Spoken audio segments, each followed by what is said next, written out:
좋겠습니다. 오늘은 7번째 시간입니다. 악마의 두 번째 시험이라는 제목으로 함께 나누겠습니다. 악마가 예수님을 두 번째로 시험했습니다. 예수님을 성전 꼭대기에 세우고 이곳에서 뛰어내리라고 했습니다. 만약 당신이 하나님의 아들이면 하나님께서 천사를 보내서 땅에 떨어지지 않도록 당신을 보호해 줄 거라고 이야기를 했습니다. 그런데 여러분, 악마의 두 번째 시험은 사실 시험 같아 보이지가 않습니다. 예수님이 성전에서 떨어졌을 때 천사가 예수님을 보호하는 순간 어떤 게 증명이 되죠? 만약 하나님의 아들이거든, 예수님이 하나님의 아들이라는 것이 증명이 되고요. 그리고 또 하나님이 살아계시다라는 것이 증명이 됩니다. 그리고 가장 중요한 거, 오늘의 핵심인데, 하나님의 명령을 들은 천사들이 땅에 떨어지는 예수님을 보호하는 순간 하나님은 나약한 신이 아니라 자주 등장하는 단어가 나오죠. 권능의 신, 능력의 신이라는 것이 증명이 됩니다. 마치 악마가 하나님의 명예를 높이고 예수님의 명예를 높이기 위해서 굉장히 신경 쓰고 노력하는 것처럼 보입니다. 게다가 악마의 이 질문은 성경에 기록된 말씀과 상충되지 않습니다. 돌을 떡덩이로 만들라라는 것은 돌은 하나님이 만드신 거잖아요. 그런데 떡을 만드는 것은 하나님이 만드신 그 돌의 목적을 이렇게 왜곡하는 거잖아요. 근데 이 두 번째 시험은 성경에 기록된 내용입니다. 6절에 그의 사자들이 너를 받들어 줄 것이다 라는 이 말씀이 시편 91편 11절 12절에 나와 있습니다. 아마 여러분 성경에 여기에는 니을이라고 나와 있는데 그 제일 밑에 니을을 보면 시편 91편 11절 12절이 나와요. 이 말씀을 인용했다, 그런 이제 성경의 의미인데, 우리 시편 한번 여기 한번 읽어볼까요? 여러분 프린트에 그가 너를 위하여 그의 천사들을 명령하사 내 모든 길에서 너를 지키게 하심이라. 그들이 그들의 손으로 너를 붙들어 발이 돌에 부딪히지 아니하게 하리로다. 예. 지금 악마가 하나님의 말씀을 인용해서 예수님을 시험하고 있습니다. 그러니까 네가 지금 이 성전에서 뛰어내리는 것은 하나님의 말씀과 상충되지 않아. 오히려 하나님의 말씀을 드러내는 거야. 뿐만 아니라 네가 떨어져서 천사들이 너를 받들어주는 순간 하나님은 약속을 그냥 기록한 것으로 끝내지 않으시고 기록한 말씀을 반드시 이루시는 능력의 신, 권능의 신이라는 것을 입증해 주는 거라는 거죠. 그런데 예수님은 뛰어내리지 않으셨습니다. 만약 예수님이 성령 꼭대기에서 떨어지셨다면 하나님의 명예, 예수님의 명예, 하나님의 살아계심, 그리고 제일 중요한 거 하나님의 권능, 이 모든 것이 한 번에 다 증명되어집니다. 근데 예수님은 이런 악마의 요구에 응답하지 않았습니다. 그리고 이렇게 말씀했죠. 7절이죠. 여기도 같이 한번 읽어볼까요? 예수께서 이르시되 또 기록되었으되 주 너희 하나님을 시험하지 말라 하였느니라 하시니, 예수님께서 악마에게 하나님을 시험하지 말라 이렇게 말씀하셨습니다. 성전에서 뛰어내리는 것은 하나님의 영광을 드러내는 것도 아니고 하나님의 말씀을 내가 순종하는 것도 아니다. 오히려 하나님이 기뻐하시지 않는 일이다. 하나님이 원치 않으시는 일이다 라고 말씀하는 거죠. 그렇다면 여러분, 말씀에 기록되었는데 왜 예수님은 성전에서 뛰어내리는 것이 하나님이 기뻐하시지 않는 일이라고 했을까요? 하나님이 원치 않는 일이라고 했을까요? 바로 이 두 번째 시험에 숨겨진 악마의 의도가 있기 때문에 그렇습니다. 이걸 파악해야 되는 거죠. 악마의 두 번째 시험에 담긴 악마의 의도는, 첫 번째는 하나님을 권능의 신으로 믿게 하는 것입니다. 그래서 이 악마의 두 번째 시험은 첫 번째 시험보다 더 은밀하고 훨씬 더 교활합니다. 악마가 예수님을 성전에서 뛰어내리라고 하는 이유는 단지 예수님에게 자신이 하나님의 아들임을 증명하라고 시험한 것만이 아닙니다. 여기에는 악마의 숨은 의도가 있는데, 예수님이 성전에서 뛰어내릴 때 하나님의 명령을 받은 그 천사가 주님을 붙잡고 보호하는 순간 이제 모든 사람들이 하나님을 어떤 하나님으로 알게 될까요? 권능의 하나님을 알게 된다는 거예요. 하나님, 그러면 권능의 신으로 알게 된다는 거예요. 맞는데? 하나님 권능의 신 맞는데? 이런 질문이 우리에게 지금 생기고 있을 거예요. 그런데 여러분, 그때부터 사람들은 천사가 예수님을 붙잡는 순간 하나님을 그냥 권능의 신으로만 알게 된다라는 거예요. 나의 소원을 응답해 주시는 권능의 신, 나를 나락이 아니라 성공하게 해주시는 권능의 신, 나를 풍요롭게 하고 번영하게 해주는 권능의 신, 이 권능의 신으로만 하나님을 생각하고 하나님을 믿게 된다는 거예요. 여러분, 하나님을 이렇게 권능의 신으로만 믿게 되는 순간 우리는 어떤 모습으로 하나님 앞에 나갈까요? 어떤 모습으로 하나님을 믿게 될까요? 우리 하나님 여러 가지 모습들이 있잖아요. 뭐 사랑의 하나님, 거룩하신 하나님, 공의로우신 하나님, 이런 하나님의 성품이 많이 있는데 하나님을 권능의 하나님으로만 믿는 순간 우리는 항상 나의 소원, 나의 계획, 나의 뜻 이것만 가지고 나서 그것을 이루어 달라고만 기도할 것입니다. 부모를 보면 볼 때마다 돈 달라, 용돈 달라, 사달라, 부족하다, 필요하다 이 말만 하기 위해서 부모한테 나가게 된다라는 거죠. 그리고 나의 소원이 응답되고 나의 계획이 이루어져서 성공하게 될 때 그것이 우리가 하나님께 받은 축복이고 그것만이 하나님께 영광 돌리는 것이라고 생각하는 것이죠. 고난, 아픔, 어려움 이것은 다 저주예요. 다 심판이에요. 뭔가 다 내가 잘못한 거예요. 이렇게만 생각하게 되는 거죠. 그래서 하나님을 권능의 신으로 믿는 사람은 겉으로는 굉장히 열정적입니다. 신앙적입니다.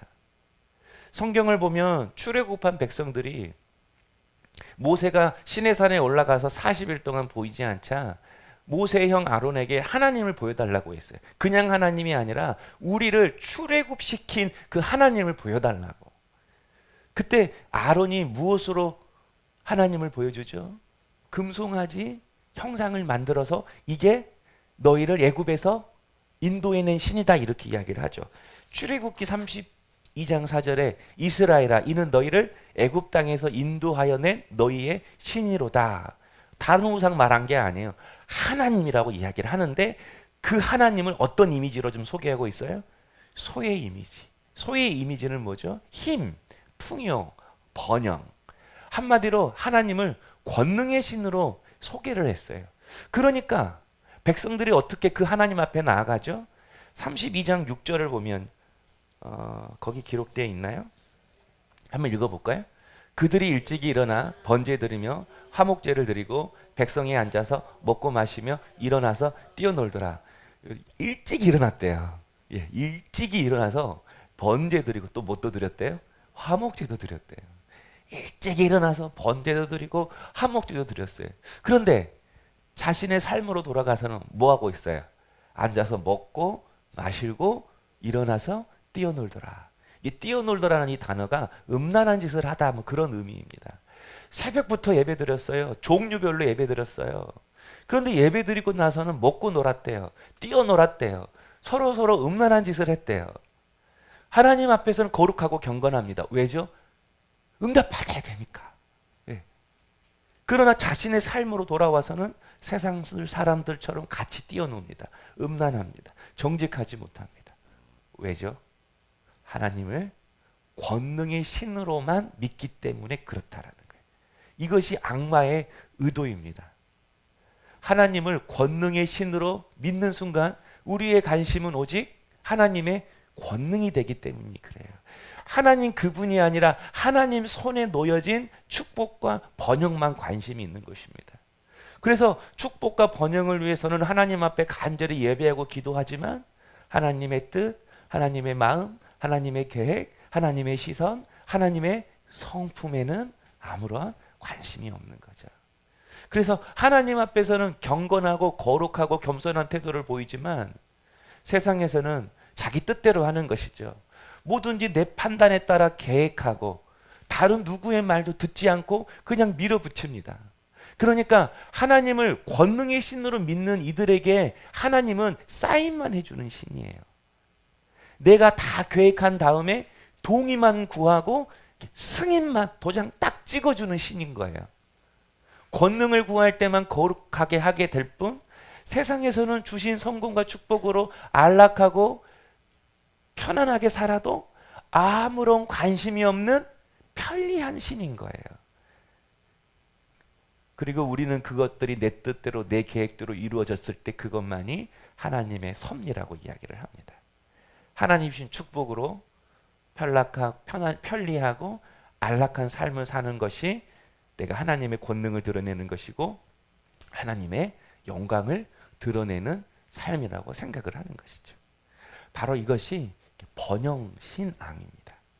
번영신학에서 번영신앙이 나오는 거죠. 번영신앙은 참된 신앙이 아닙니다.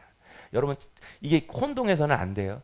하나님께 구하고 우리의 필요를 구하는 것은 자녀의 특권입니다. 그런데 하나님을 무엇으로만 알면 안 된다고요?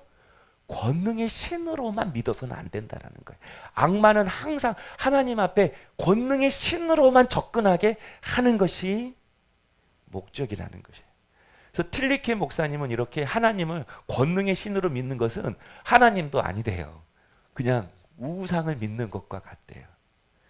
왜냐하면 이 번영신앙은 예수님의 그 십자가를 무색하게 만듭니다.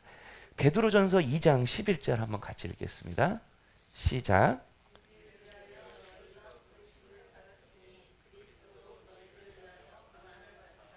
너에게 본을 끼쳐 그 자취를 따라오게 하려 하셨느니라. 왜 예수님이 십자가에서 죽으셨다고요? 뭐 하기 위해서? 본을 보이기 위해서. 본을. 십자가 지는 게 본이래요. 십자가의 삶이 주님이 보여주신 모범이래요. 예수님이 십자가에서 고난을 받으신 것은 우리로 하여금 편리하고 안락한 삶을 살게 하기 위해서가 아니라 예수의 길을 따라오라고. 사람 살리는데 고생과 희생을 마다하지 않고 그 길 따라오라고 본을 보여주시기 위해서 고난을 받으셨다라는 거예요. 본을 보여주시려면 성공하고 왕위에 오르고 노마 뒤집는 거 그거 보여주셔야 되잖아요. 그런데 주님은 아무런 힘없이 십자가에 못 박히신 것이 본이래요. 그러나 그 십자가의 끝은 승리이고 생명이고 회복이기에 그 본을 따라오라고 하는 거죠.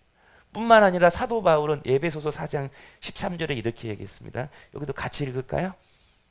우리가 다 하나님의 아들을 믿는 것과 아는 일이 하나가 되어 온전한 사람을 이루어 그리스도의 장성한 분량이 충만한 데까지 이르리니. 우리의 신앙의 목적은 뭐라고요? 그리스도를 닮아가는 것. 그리스도의 장성한 분량에 이뤄가는 것.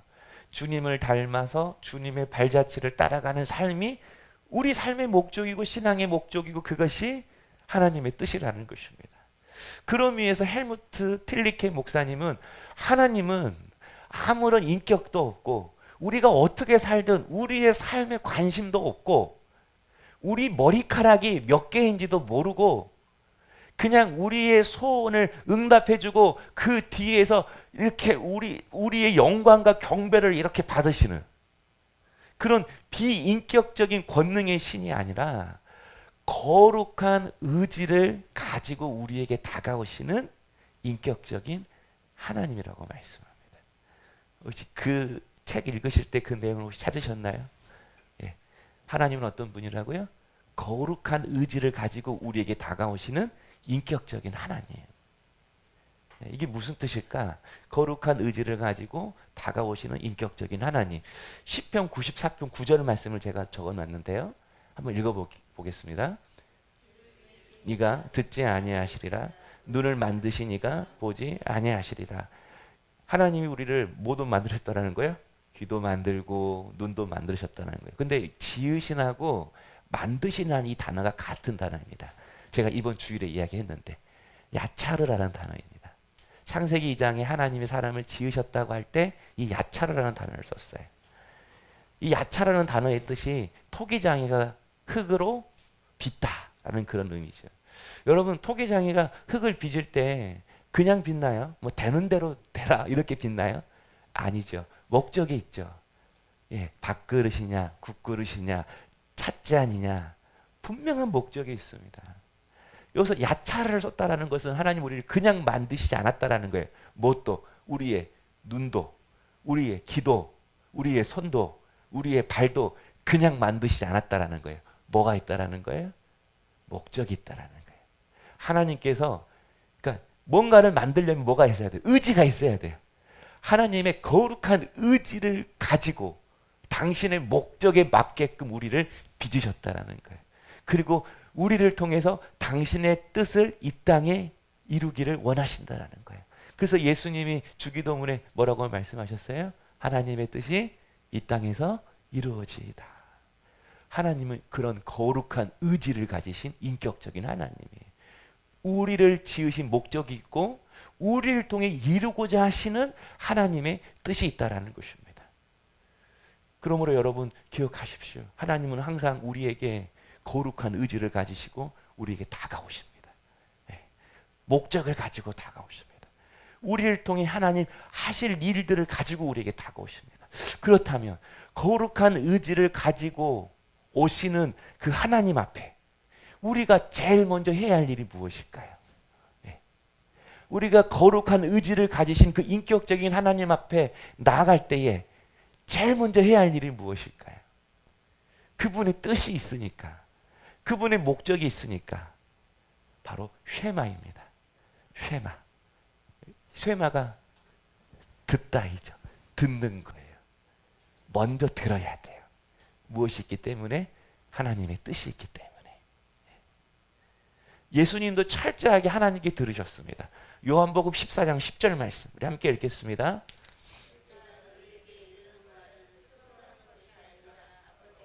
내 안에 계셔서 그의 일을 하시는 것이니라. 예수님은 먼저 내 안에 말씀하시는 아버지의 말을 듣고 그 일을 하셨다고 이야기를 합니다. 그냥 예수님 스스로 하신 것이 아니라 내 안에 계시는 그 하나님의 음성을 듣고 그분의 뜻을 알고 하나님 일을 하셨다라는 거예요. 그러므로 여러분 참된 신앙은 듣는 데서부터 시작합니다. 하나님의 말씀을 듣는 것이 중요합니다. 혼자 성경 읽고 혼자 예배 드리면 되지 왜 교회에 나가야 하나요? 하나님의 말씀을 들어야 하기 때문에 그렇습니다. 그것이 우리의 양식입니다. 육의 양식을 먹지 않으면 우리가 허기지잖아요. 똑같이 우리가 영의 양식을 먹지 않으면 우리의 영혼이 허기집니다. 영혼이 배고픕니다. 영혼의 양식을 먹어야만이 하나님이 구별하여 세운 설교자의 해석된 말씀을 들어야만이 우리가 어떠한 방향으로 하나님의 뜻을 알고 깨달을지를 알게 되는 거예요. 그래서 신앙은 듣는 것이 굉장히 중요합니다. 세상은 사실은 듣는 것보다 뭘 중요하게 하냐면 보는 걸 더 중요해요. 우리 그 한문 그 있잖아요. 백문이 불여일견이다. 100번 듣는 것보다 한 번 보는 것이 낫다라고 하지만 사실 신앙은 그렇지 않습니다. 보고 믿는다라는 것은 사실 세상적인 태도이고 세속적인 태도입니다. 그림 하나 보이시죠? 예, 그 잘 보이는 잘 아는 사람이죠. 도마. 도마는 자신이 직접 예수님의 못자국 난 손을 만져보고 그 찬자국 난 옆구리에 직접 손을 넣어보지 않고는 예수님의 부활을 믿지 않겠다고 했습니다. 그때 예수님이 뭐라고 말씀하시죠? 도마에게 나타나셔서 예수께서 이르시되 너는 나를 본고로 믿느냐? 보지 못하고 믿는 자들은 복되도다. 예수님은 보지 않고 믿는 자들이 더 행복한 사람이라고 말씀하셨습니다. 이 말씀은 여러분 우리가 기적을 보고 권능을 체험한다고 해서 우리의 신앙이 성숙해지지 않는 것이 아니라는 것입니다. 여러분 오병이어 기적 거기에 5천 명이 먹었으니까 성경은 2만 명 가량 그 주님의 기적을 보고 먹었습니다. 그러나 그들은 다 주님을 떠나갔습니다. 기적을 보았는데 떠나갔습니다. 왜죠? 그분이 깨달아지지 않으니까. 들어서 깨달아지지 않으니까. 그래서 여러분 신앙은 들음입니다. 들음에서 뭐가 나오죠? 믿음이 나온다고 하죠. 그래서 하나님도 쉐마 이스라엘이라고 하셨습니다. 이스라엘아 들으라. 예수님도 귀 있는 자들아 들으라. 여러분 우리가 이렇게 뒤돌아볼 때가 언제죠? 여러분, 뒤통수에는 눈이 없기 때문에 누가 부르지 않고는 절대 뒤돌아볼 수 없습니다. 어쩔 때 뒤돌아보죠? 귀에 들리니까. 뒤에서 나를 부르는 소리가 뭘로요? 뒤통수로 보여서? 아니, 귀로 들리니까 돌아보게 되는 거예요. 이처럼 여러분, 내 뜻대로 앞만 보고 달려가는 인생, 내 계획대로 앞만 보고 달려가는 이 인생이 주님의 길을 걸어가기 위해서는 들려야 돼요.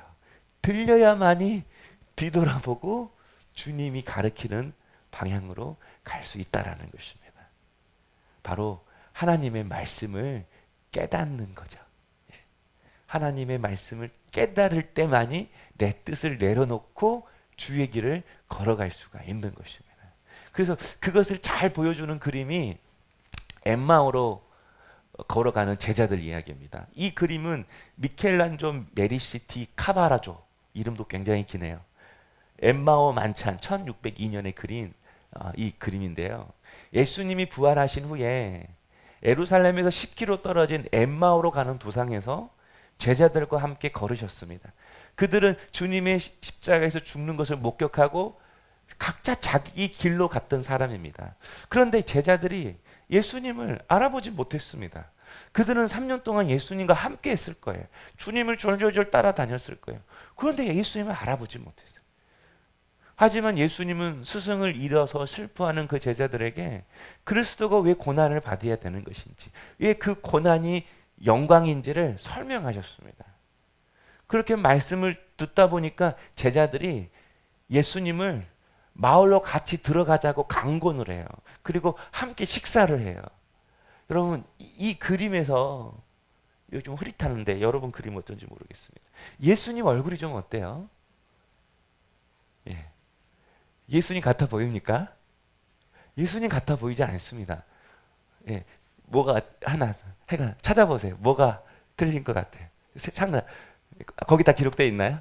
예. 수염이 없어요. 수염이. 그리고 굉장히 얼굴이 뭐예요? 굉장히 젊습니다. 얼굴이 달라졌어요. 화가가 지금 이걸 표현하고 있거든요. 그래서 제자들이 계속 같이 걸었음에도 예수님인지를 모르는 거예요. 근데 언제 알아보죠? 주님이 식사 기도를 하고 빵을 떼어주는 순간에 옆에 있는 분이 예수님인지를 알아봤습니다. 영의 눈이 열린 것이죠. 영의 눈이 열린 거예요. 또 한 가지, 여러분, 이 식탁을 한번 보십시오. 이 식탁이 지금 거기 무슨 고기 있죠? 이 고기가 중요한 것이 아니라 이 음식이 식탁에서 어떤 상태, 곧 쏟아질 것만 같습니다. 이 그림이.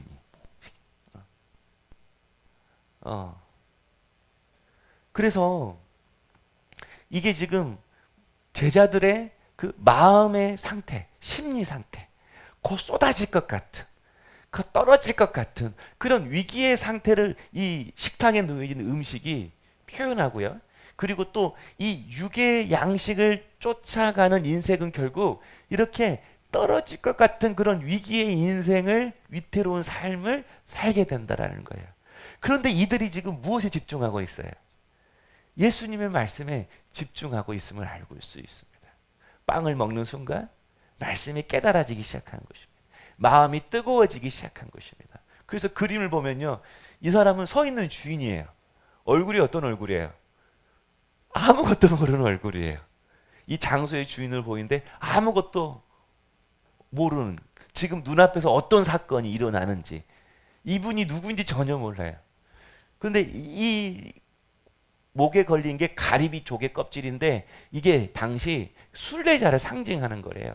글로바라고 하는데, 글로바라는 제자는 이 가리비 조개 껍질을 목에 메어 있고, 이 또 다른 제자는 여기 보면 옷이 이렇게 찢겨져 있는 걸 볼 수 있습니다. 그러니까 그들이 육의 양식을 쫓아가다가 이런 떨어진 위태로운 삶을 되었지만 주님의 말씀을 듣고 깨닫는 순간 가리비 조개 껍질, 순례자의 길을 다시 걸어가고, 옷이 찢겨져도 내가 걸어가야 할 길을 다시 걸어갔다라는 그런 의미를 이 그림 속에 짧지만 내포되어져 있는 것입니다.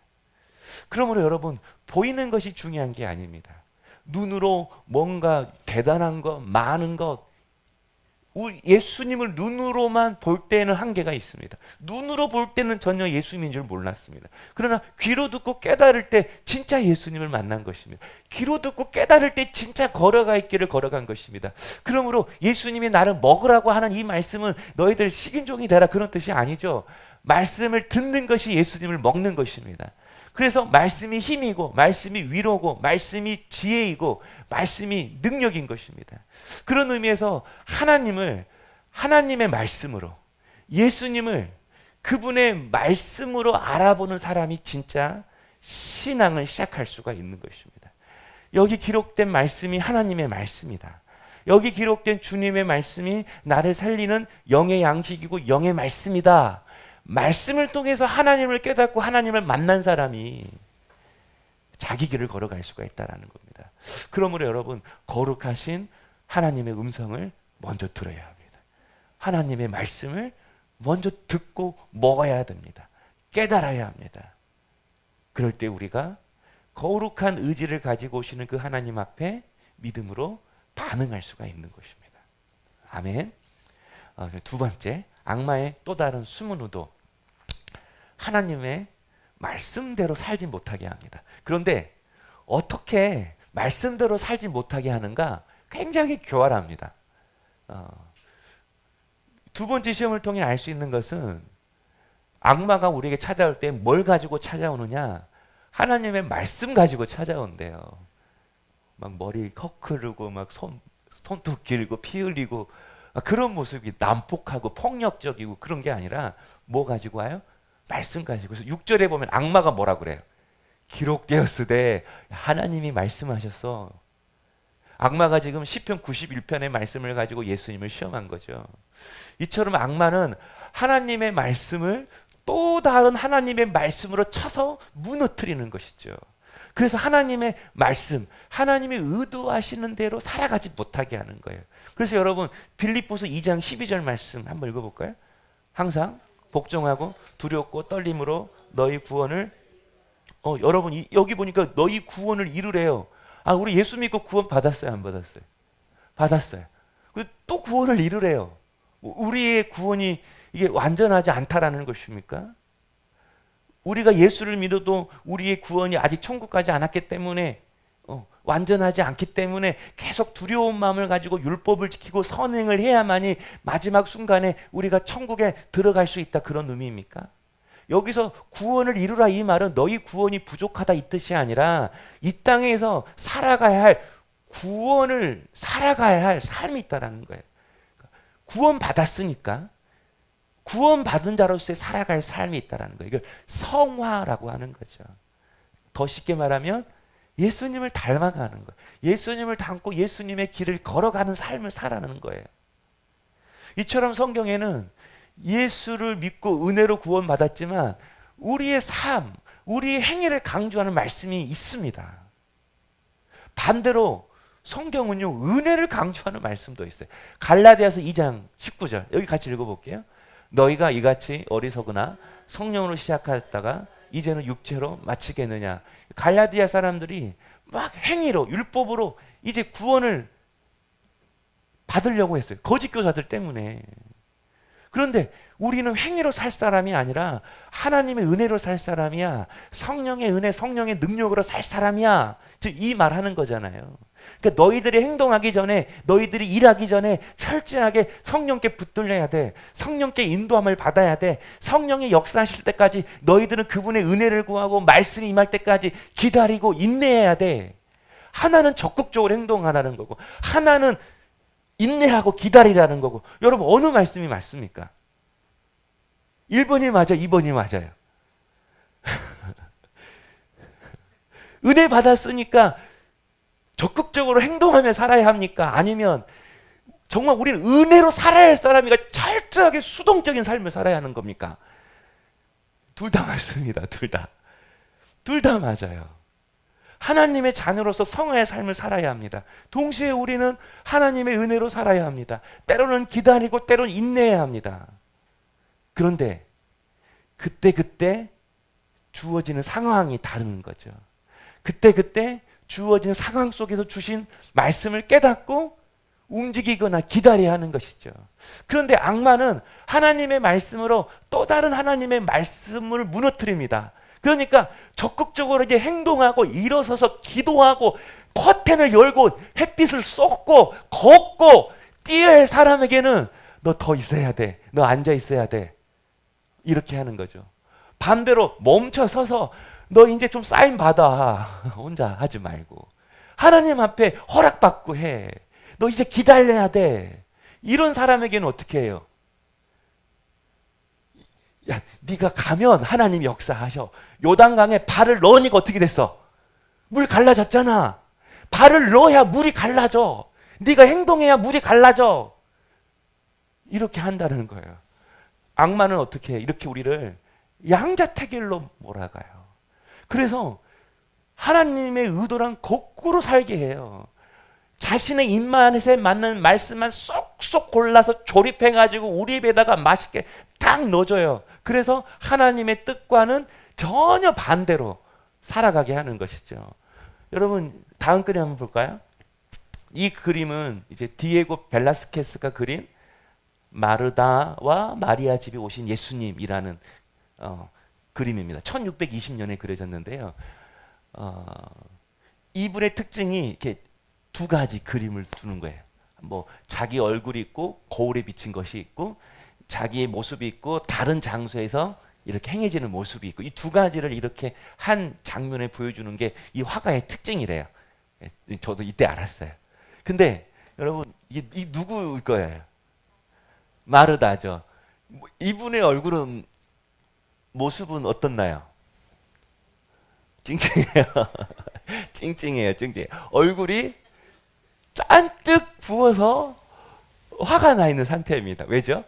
본인은 죽으라고 일을 하는데 마리아는 하나님의 말씀을 예수님의 말씀을 듣고 있어요. 더욱이 마리아 옆에 누가 있어요? 할머니가 있어요. 손가락을 가리켜요. 누구를 가리키는 거예요? 마리아. 야, 너 봐. 야, 마리아는 저렇게 말씀 듣는데 너만 일하네? 너는 일하고 쟤는 놀고 있네? 화났는데 화난 집에 뭐 하고 있어요? 부채질하고 있어 이 할머니가. 네. 그러자 마르다가 어떻게 하죠? 화도 났고 부채질하니까 마리아에게 직접 가서 너 나 도와 이렇게 하지 않고 예수님에게 고자질을 합니다. 마리아에게 말해서 자신을 돕게 해달라고 청을 하죠. 그때 예수님은 가정의 평화를 위해서 마리아에게 너 가서 언니 좀 도와주라 라고 말씀하실 수가 있을까요? 없을까요? 있죠. 예수님 뭘 좋아하세요? 평화, 하나됨, 분열실을 하잖아요. 너 가서 도와 이렇게 할 수 있잖아요. 그런데 예수님은 오히려 마르다에게 이렇게 이야기해요. 마르다야 마르다. 이게 이름이 두 번 나왔다는 것은 주님의 진심, 본심이 담겨지는 거예요. 정말 사랑하는 마음. 그런데 뭐라고 해요? 내가 많은 일로 염려하고 근심하나. 마르다가 지금 예수님의 음식을 준비하고 있는데 많은 일로 근심과 염려가 있다. 여러분 무슨 근심과 염려이죠? 무슨 염려?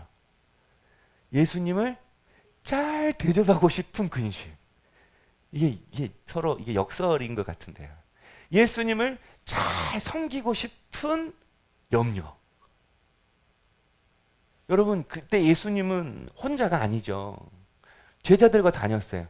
제자들이 12명이잖아요. 그러니까 이 마르다는 예수님 한 분을 대접해야 되는 것이 아니라 성인 10명 이상을 대접해야 되는 거예요.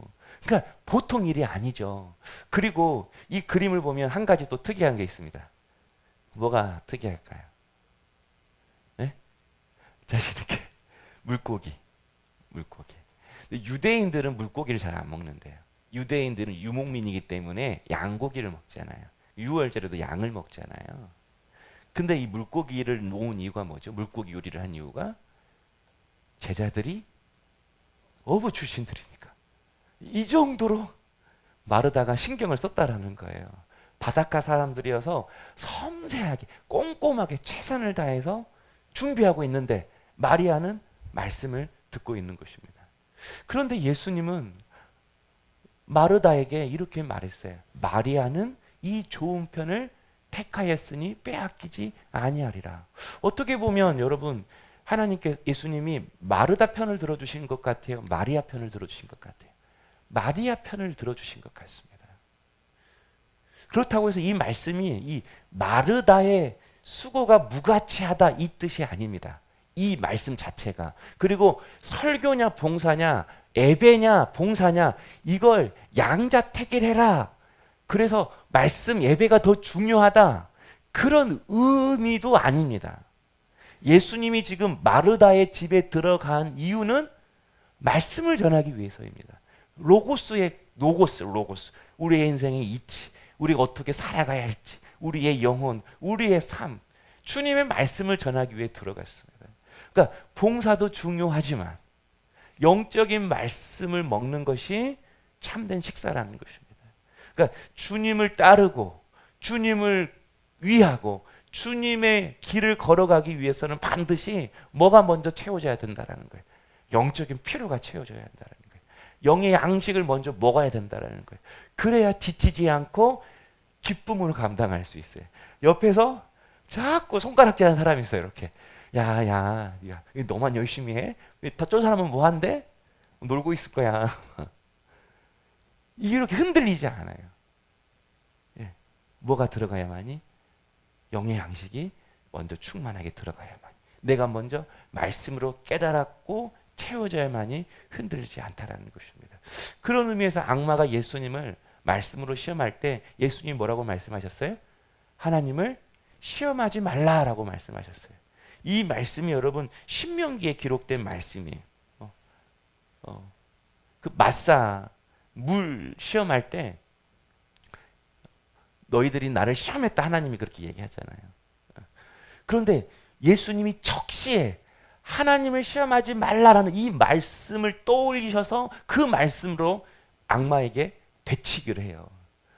악마가 말씀 가져왔어요. 예수님에게도 말씀이 있었어요. 근데 내가 어디에 말씀의 권위를 더 두어야 될지 예수님은 아셨어요. 내가 붙잡아야 할 말씀은 하나님을 시험하지 말라 이 말씀이었던 거예요. 그래서 그 말씀에 순종해서 뛰어내리지 않았어요. 여러분 항상 악마는 두 개의 말씀을 가지고 다가옵니다. 그래서 우리를 헷갈리게 하는 거예요. 여러분 진짜 하나님의 말씀인지 악마가 우리를 유혹하는 말씀인지 이걸 구별하는 방법이 뭐죠?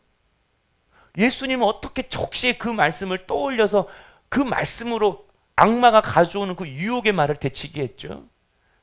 왜냐하면 예수님 자신이 항상 하나님의 말씀을 들었고 그 말씀에 순종하는 삶을 살았기 때문에 그렇습니다. 성도 여러분, 우리가 어떤 사람을 믿는다고 할 때는 그 사람의 말을 믿는다고 하는 거잖아요. 우리가 어떤 사람을 주인으로 삼았다라고 했을 때는 그게 무슨 뜻이죠? 그 사람의 말에 내가 순종하겠다라는 것이죠. 말이 그 사람의 인격 그 자체입니다. 이처럼 여러분 예수님은 항상 하나님을 자신의 주인으로 삼고 그분의 음성 앞에 순종하며 살았습니다. 그러니까 항상 자기 주인이 확실하니까 그 주인의 음성만 들으니까 누구의 음성을 정확하게 아는 거예요. 주인의 음성이 정확하게 아는 거예요. 하나님의 음성인지 악마의 속상인지 아는 거죠. 요한복음 10장 4절 한번 읽어볼까요? 시작. 자기 양을 다 내놓은 후에 앞서가면 양들이 그의 음성을 아는 거로 따라오되 양들을 집 우리에서 다 이렇게 다시 나오게 한대요. 그러면 주인이 앞으로 간대요. 그러면 양들이 어떻게 해요? 주인을 따라오는데 어떻게 따라와요? 음성을 아는 거로. 그들은 항상 주인의 음성을 들으니까 주인의 음성을 아는 거예요. 예. 음성을 알기 때문에 그 음성 들었기 때문에 그 음성 앞에 순종하는 거죠. 그래서 주님이 아무리 너희가 귀신을 쫓아내고 능력을 행하고 병을 고치고 나를 향하여 주여 주여라 해도 내가 너를 도무지 모른다 이렇게 말씀하셨어요. 이유가 뭐죠? 그들이 주님을 불러도 한 번도 그들의 삶 속에서 주님이 주인이 아니었어요. 그들은 자신이 원하는 것이 응답되어지는 것만이 좋을 뿐이지 한 번도 하나님의 말씀에 순종하지 않았어요. 누가 하나님의 말씀을 깨닫고 순종하게 되는 거죠? 하나님 그분만을 주인 삼고 그분의 말씀 앞에 순종하는 사람만이 하나님의 음성인 줄 안다라는 거예요.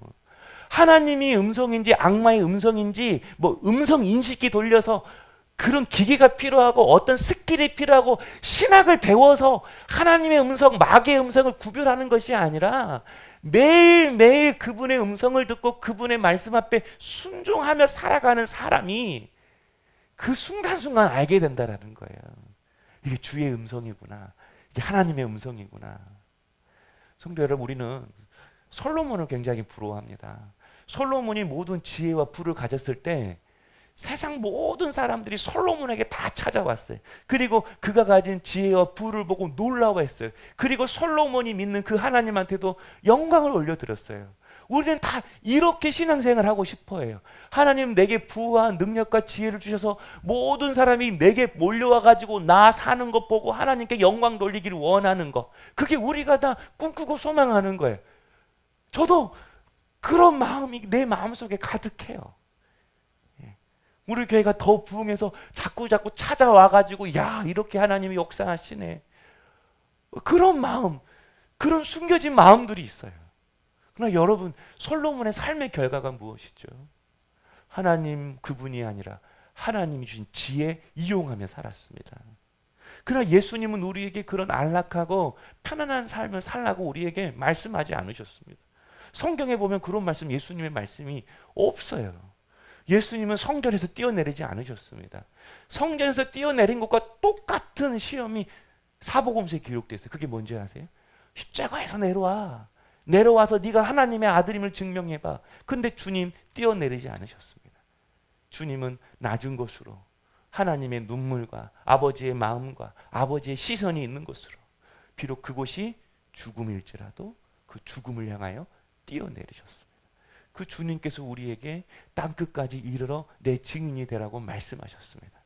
편안한 자리에 머무르지 말고 우리에게 가라라고 말씀하셨습니다. 우리가 사는 삶 속에서 내가 충분하게 주어지지 않는다 할지라도 그분으로 인해 기뻐하고 그분으로 인해 자족하며 사는 것입니다. 그럴 때 사람들이 비로소 진짜 하나님을 만나게 된다는 거예요. 그러기 위해서는 뭐가 필요해요? 들어야 합니다. 예수님을 먹어야 합니다. 그래서 그 힘으로 말씀이 원하는 삶을 살아낼 수가 있습니다. 그 말씀이 원하는 곳으로 갈 수가 있습니다. 그래서 우리 마음이 전쟁터입니다. 무슨 전쟁? 내 말씀을 무엇으로 채우는가? 내 마음을 누구의 주인으로 내 마음을 드릴 것인가? 내 마음을 어떤 것으로 채울 것인가? 저는 여러분이 거룩한 의지를 가지고 오시는 그 인격적인 하나님 앞에 항상 귀를 기울이고 그분의 말씀을 깨달아 그 말씀의 힘으로 하나님의 뜻을 살아내는 우리 성도님 될 수 있기를 주의 이름으로 축복합니다.